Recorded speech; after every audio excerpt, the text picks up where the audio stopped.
It is the responsibility of a nation to nurture and cherish its children, to expose them to different opportunities, to help them avail those which are the best for them.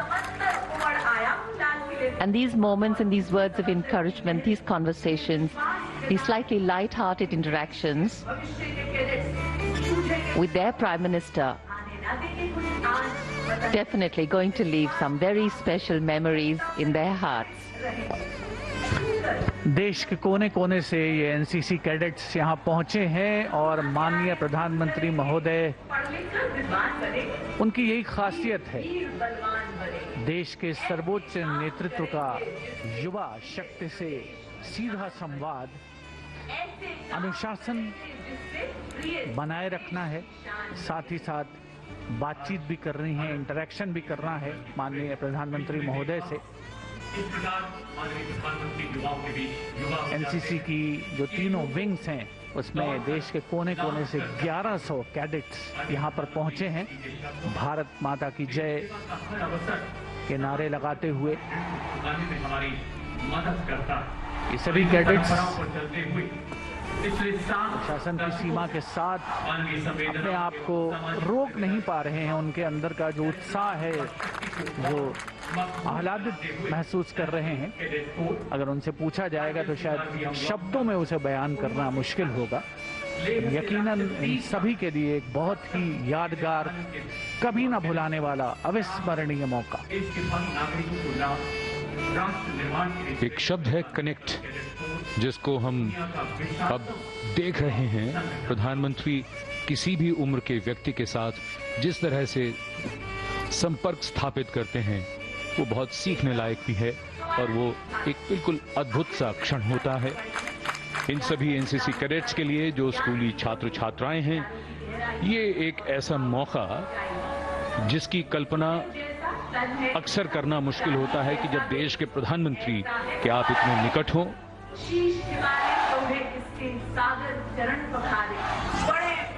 लाल किले की प्राचीर से संबोधन के बाद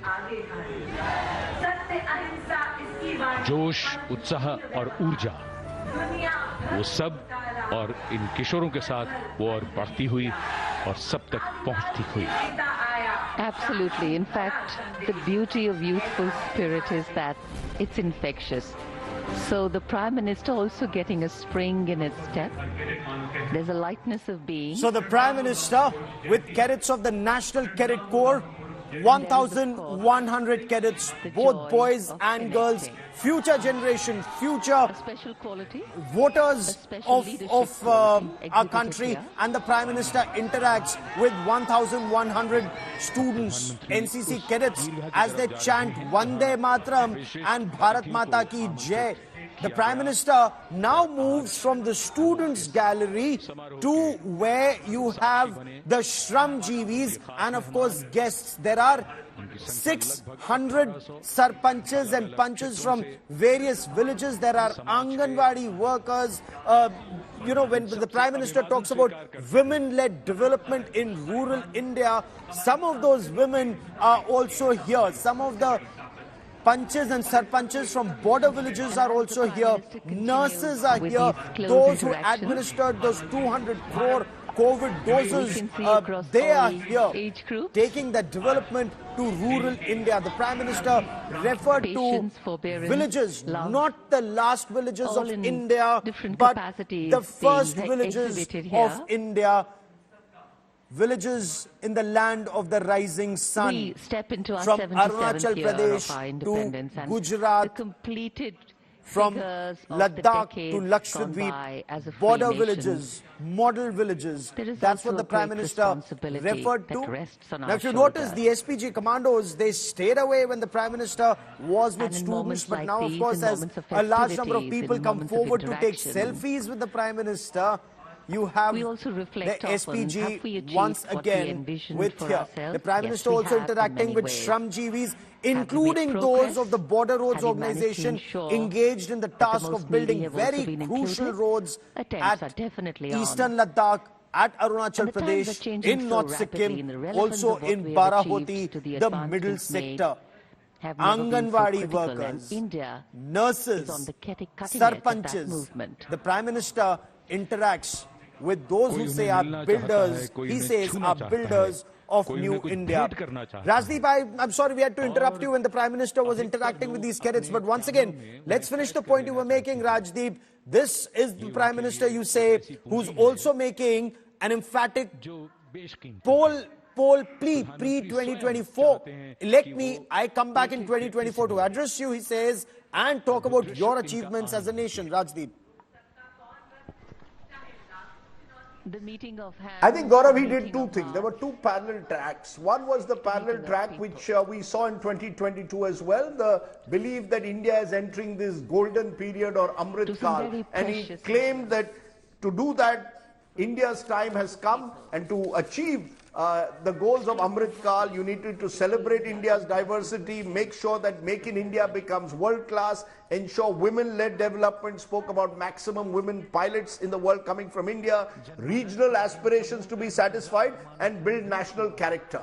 So there was the rousing, rising India speech, but parallel to that was the election campaign speech. When he spoke of Parivarvad, when he spoke of corruption, when he spoke of appeasement, this is now the familiar theme that we've seen of Prime Minister Modi, particularly ever since the India Alliance challenge has come up. The Prime Minister is targeting them on these three planks, and he used the platform of Independence Day to make what will be seen by his critics in particular as an overtly political election speech. So the two tracks, the Rising India track, which is where Mr. Modi identifies himself, and he referred to himself in the third person at least half a dozen times, identifies himself with Rising India, and on the other hand takes on his critics.